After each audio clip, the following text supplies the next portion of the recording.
Trans education point website में आप सभी का स्वागत है। टॉपिक है जहां से क्वेश्चंस आते हैं और हमारा जो टॉपिक है वो है पीओपी। और आगे बढ़ने से पहले जो नए बच्चे हमसे जुड़े हैं वो हमारे चैनल को सब्सक्राइब कर लें और हमारी वीडियो अच्छी लगे तो आप लाइक करें। और जो आपने पहले की वीडियो नहीं देखी हो तो प्ले लिस्ट में जाकर आप वो वीडियोस देख लें और डिस्क्रिप्शन में मैं उसका लिंक भी डाल दूंगा जिससे आपको वीडियोस इजी गोइंग आपको मिल सके। तो बढ़ते हैं हमारे टॉपिक की तरफ। आज का हमारा टॉपिक है पीओपी मतलब कि plaster of Paris. Plaster of Paris में हम पढ़ेंगे इसका केमिकल नेम, इसका केमिकल फॉर्मूला, मेथड, इसके यूजेस और इसके प्रॉपर्टीज के बारे में हम पढ़ेंगे। तो सबसे पहली बात है कि इसका रासायनिक नाम होता क्या है। तो इसका जो रासायनिक नाम होता है वो होता है प्यारे बच्चों कैल्शियम सल्फेट हेमी हाइड्रेट।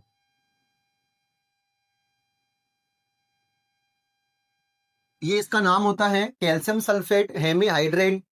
इसका जो फॉर्मूला है वो है CaSO4.1/2H2O। पीओपी का फॉर्मूला आपसे पूछा जाएगा, प्लास्टर ऑफ पेरिस का फॉर्मूला पूछा जाएगा तो क्या आंसर होगा हमारा CaSO4.1/2H2O। इसका बनाने की अगर मेथड की बात करें तो इसको बनाया किस प्रकार से जाता है कि जब हम जिप्सम लेते हैं, ध्यान देना प्यारे बच्चों, हमने क्या लिया जिप्सम और जिप्सम को हम देते हैं ताप और ताप हम देते हैं 373 केल्विन। जब 373 केल्विन हम इसको टेम्परेचर देते हैं तो यहां से क्या होता है हमें मिलता है पीओपी। और यहां पर जो इसके जो जिप्सम जो होता है जिप्सम में से जल के 1.5 अणु बाहर निकल जाते हैं, मतलब कि वाष्पित हो जाते हैं। इस प्रकार से हमें पीओपी मिलता है। मतलब कि जिप्सम को जब हम 373 केल्विन ताप देते हैं तब पीओपी का सॉरी तब पीओपी का निर्माण होता है, पीओपी का फॉर्मेशन होता है। ये हमें हिंदी में समझ में आ गया।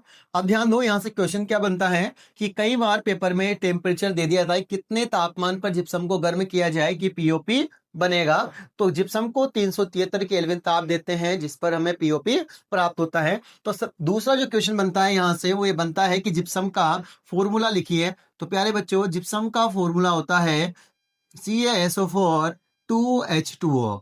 जब जिप्सम को हम टेम्परेचर देंगे तो बताओ टेम्परेचर कितना देंगे हम 373 केल्विन हम इस टेम्परेचर देंगे तो 373 केल्विन पर हमें प्राप्त होगा CaSO4 हाफ H2 हमें प्राप्त होगा जो पीओपी का केमिकल फॉर्मूला है। और यहां से देखो दो जल के अणु हैं, दो क्रिस्टलाइज जल है हमारे पास में, 1/2 यहां पर आ गया तो 2 में से 1/2 तो यहां पर आ गया, 2 में से अब बचा कितना 1:1/2। इस प्रकार से ये जिप्सम से पीओपी बनाने का ये मेथड है। ठीक है स्टूडेंट्स, समझ में आएगा आपको, इजी गोइंग। यहाँ से क्वेश्चन आने की संभावना 90% रहती है। तो प्लीज आप वीडियो को स्किप ना करें और आराम से इसको नोट डाउन करें, उसको समझें। तो अब हम पढ़ेंगे मेथड के बाद में इसके गुण, क्या क्या इसकी प्रॉपर्टीज रहने वाली है। तो पहले जो प्रॉपर्टीज होती है बड़ी आसान है वो कि यह चिकना ठोस पदार्थ होता है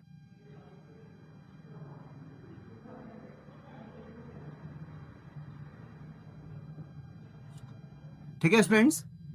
अब सेकंड जो प्रॉपर्टीज है ये सबसे ज्यादा इंपॉर्टेंट है। ये प्रॉपर्टी इतनी ज्यादा इंपॉर्टेंट है कि इस पे क्वेश्चन बनता है और क्वेश्चंस में अभी आपको समझाऊंगा। तो ध्यान देना कि यह जल से अभिक्रिया करके या जल से अभिक्रिया करके 15 से 20 मिनट में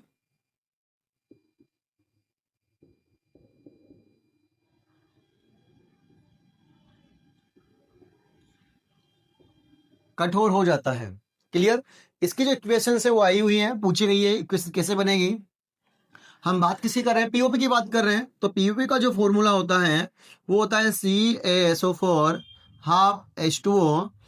अब ये हाफ H2O किसके साथ में रिएक्शन कर रहा है, जल के साथ में रिएक्शन कर रहा है।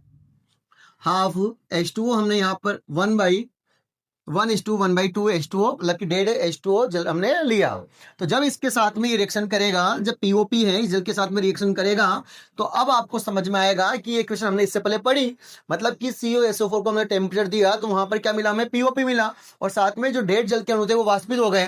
तो ये 1.5 जल के अणु जब इसके साथ में मिलेंगे तो वापिस से जिप्सम का निर्माण करेंगे, मतलब कि CaSO4 डॉट 2H2O का निर्माण करेंगे। और जिप्सम जो होता है एक कठोर पदार्थ होता है, इसलिए क्वेश्चन इस प्रकार से बनता है कि पीओपी को आर्द्ररोधी बर्तनों में क्यों रखा जाता है।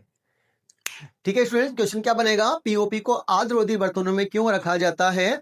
अब इसका जो आंसर होगा ये रहेगा कि पीओपी को आर्द्ररोधी बर्तनों में इसलिए रखा जाता है क्योंकि यह नमी तथा जल से अभिक्रिया करके एक कठोर पदार्थ बना लेता है, इसलिए पीओपी को आर्द्ररोधी बर्तनों में रखा जाता है। क्लियर, ठीक है, मोस्ट इंपोर्टेंट क्वेश्चन है ये, यहां से ये क्वेश्चन बनने की संभावना ज्यादा रहती है क्योंकि एक कॉन्सेप्ट वाला क्वेश्चन से ही है। क्लियर स्टूडेंट्स, ठीक है, इसके बाद हम पढ़ेंगे इसके उपयोग।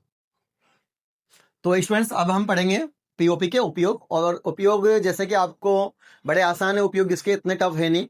पहला तो उपयोग आपको याद ही होगा, जब कोई व्यक्ति का एक्सीडेंट हो जाता है तो प्लास्टर चढ़ाने में, है ना, तो मैं यहाँ पे लिख रहा हूं प्लास्टर चढ़ाने में,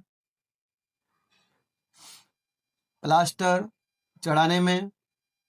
दूसरा इसका यूज आपको पता है घरों में जो हम बोलते हैं पुट्टी करते हैं, है ना, तो घरों या भवनों के निर्माण में,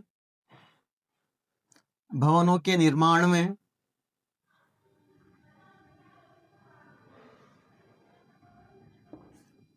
तीसरा जो इसका जो यूज है वो आपको पता है कि जब हम कोई भी सजावटी सामान लेके आते हैं तो उनको बनाने में या मूर्तियां बनाने में, जैसे कि गणेश चतुर्थी आती है, नवरात्र आ रहे हो, है ना, तो उस समय जो मूर्तियां बनाई जाती है वो पीओपी की बनाई जाती है। इसलिए तो गवर्नमेंट बोलती है कि पीओपी पर रोक लगा देनी चाहिए और मूर्तियां जो हो वो मिट्टी की बनानी चाहिए, क्योंकि पीओपी क्या होता है, जो जलीय जंतु होते हैं उनके द्वारा अपघटित नहीं होता है। तो थर्ड जो यूज है उसका, इसका हमारा वो है मूर्तियां बनाने में, मूर्तियां बनाने में। चौथा यूज है इसका अग्नि सह पदार्थ बनाने में।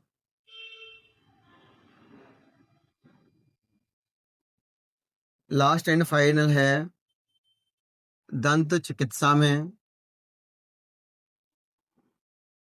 ये इसके यूज है प्यारे बच्चों, ये आपको याद रखने हैं। ठीक है, ये जो चैप्टर है हमारा ये खत्म हो चुका है। अब इस जो आपको इसमें कोई भी डाउट्स है तो आप बिल्कुल कमेंट करें, तो जो आपके डाउट्स रहेंगे उस पर एक वीडियो बनाई जाएगी।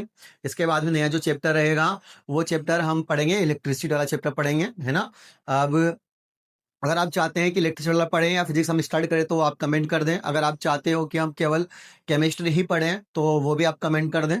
ठीक है, आज के लिए इतना ही, मिलते हैं नेक्स्ट क्लास में। Wish you all the best, bye bye.